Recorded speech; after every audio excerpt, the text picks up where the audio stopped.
भीमाच्या दोन पायांच्या मधोमधून जाऊ लागला। एक वृषभ भीमान जवळ आलेला पाहिला, काही केला त्या वृषभाला बाहेर जाता येईना, म्हणून ओळखलं भीमान आणि असा हात तो वृषभाच्या पाठीवर धरावा, पण महादेवांना दर्शनच द्यायचं नव्हतं। महादेवांनी आपले चारही पाय जमिनीमध्ये रोवले आणि महादेव भूमीच्या मार्गाने तिथून बाहेर पडले, म्हणून भीमाच्या हातामध्ये महादेवांची पाठ आली। तर केदारनाथ हे पाठीचं दर्शन सांगितलंय महाराज। मग महादेव जे भूमीच्या मार्गाने बाहेर पडले ते कुठं गेले?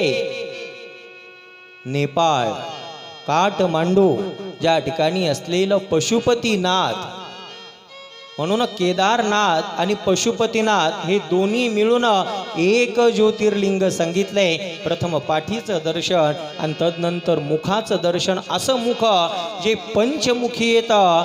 पंचमुखी भगवान की जय, पशुपतीनाथ भगवान की, केदारेश्वर भगवान की जय।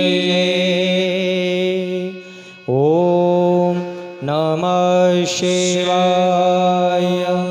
श्री केदारेश्वराय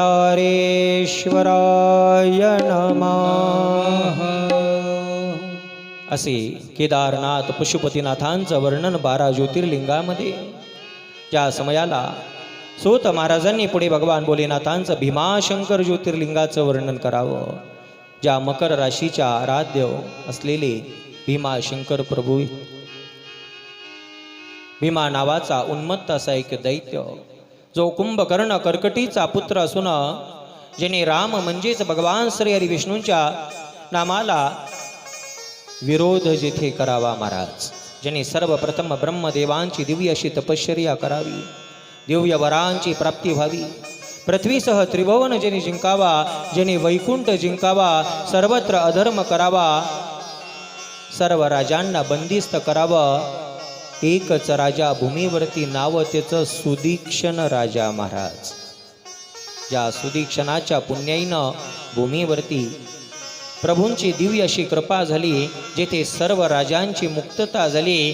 पण त्या सुदीक्षणाला सुद्धा ज्या समयाला याच भीमा असुरानं जेव्हा बंदिस्त करावं आपल्या कैद शाळेमध्ये, त्या सुदीक्षणाची असलेली भगवान भोलेनाथांची आराधना सुरू झाली। कोणती आराधना होती? ज्याला शिवमानस पूजा म्हणलेलं आहे महाराज। शिवमानस पूजा कोणतीही सामुग्री लागत नाही, काय लागतं? फक्त हा जीव या शिवांच्या समोर परमश्रद्धेनं बसलेला पाहिजे महाराज। सुदीक्षण राजानं केलेली भगवान महादेवांची त्याच कैद शाळेमध्ये जो प्रतिदिन शिव मानस पूजा करतोय महाराज, फार सोपी आहे। प्रथमच सांगितलं काहीच लागत नाही, फक्त परमश्रद्धेनं महादेवांसमोर ताट बसा, शिवमुद्रा धारण करा। शिवमुद्रा लक्षात आहे?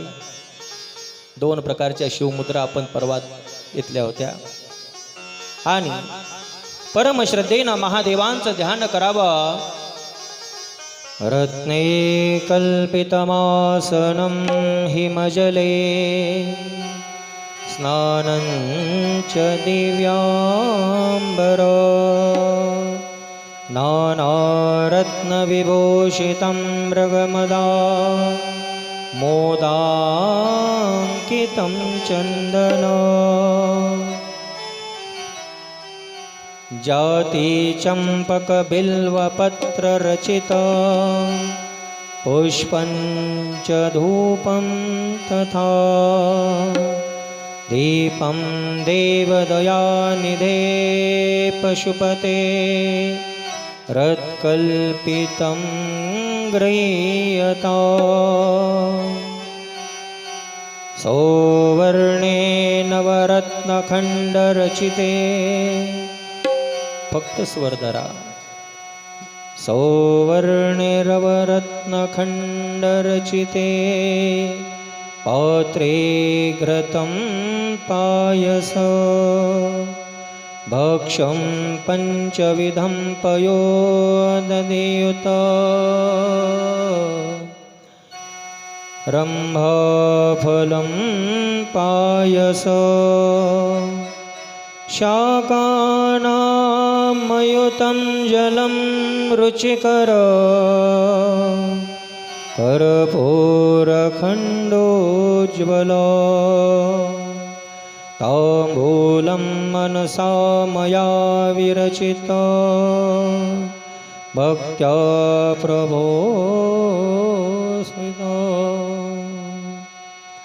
मानस पूजा भगवान भोलेनाथांची कोणती सामुग्रीची आवश्यकता नाही, केवळ मनाला शुद्ध करून हा जीव शिवांच्या ऐक्यीकरणासाठी परमश्रद्धेनं केलेली प्रतिदिनाची शिव मानस पूजा।